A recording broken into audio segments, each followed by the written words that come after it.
Welcome to Traveler's Tales. I am your host, Greg Alonzo.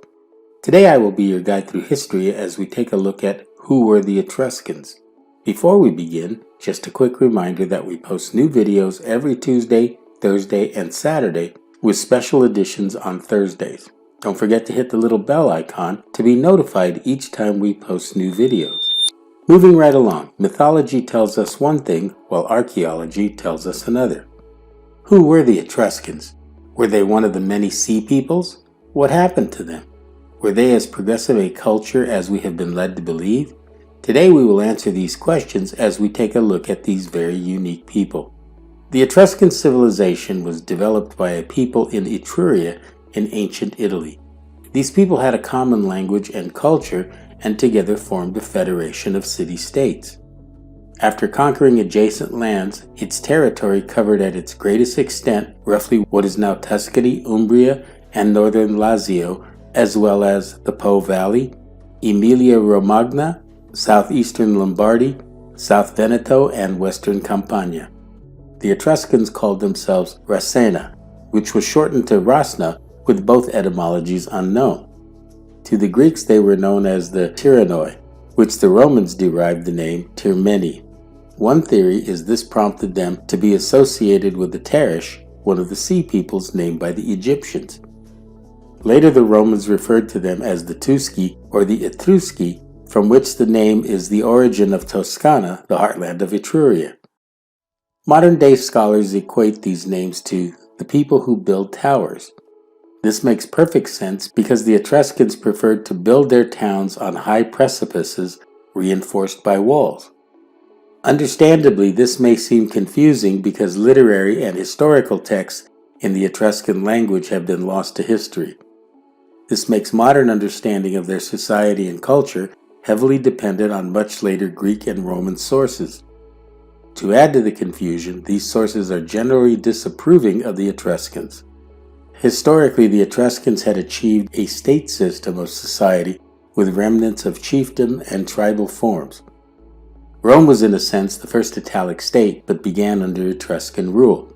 It is believed that the Romans sought their independence as the Etruscans moved to a total monarchy. Let's take a look at the Etruscan culture, starting with religion. The Etruscan system of belief was what we refer to as immanent polytheism. This means that all visible phenomena is considered to be a divine power. This power is subdivided into deities that acted continually on the world of humans. On an interesting note, these deities could be dissuaded or persuaded in favor of human affairs.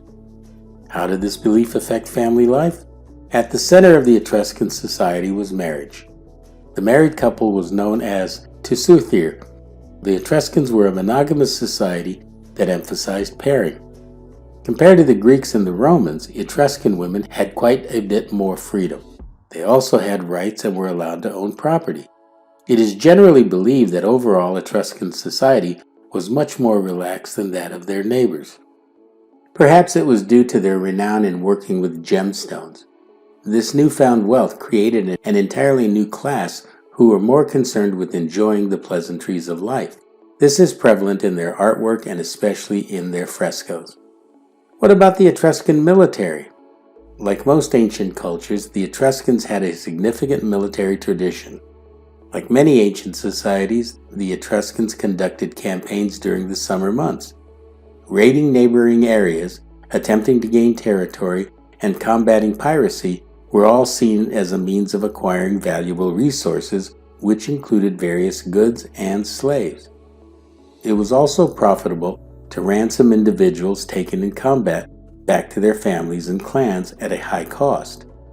The reduction of the Etruscan territory was gradual. However, after 500 before the Common Era, the balance of power on the Italian peninsula shifted from the Etruscans in favor of the rising Roman Republic.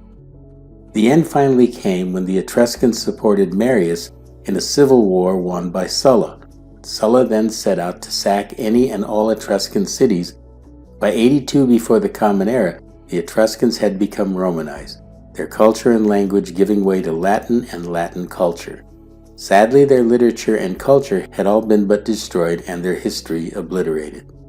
This brings us to the end of Who Were the Etruscans? Thank you for joining us for this edition of Traveler's Tales. If you enjoyed this video, please consider joining our channel by becoming a member. Your support will enable us to continue putting out quality videos. Don't forget to like and subscribe to Traveler's Tales. This really is the best way to help our channel grow. Until we meet again at the crossroads of folklore and fact, Cartistos.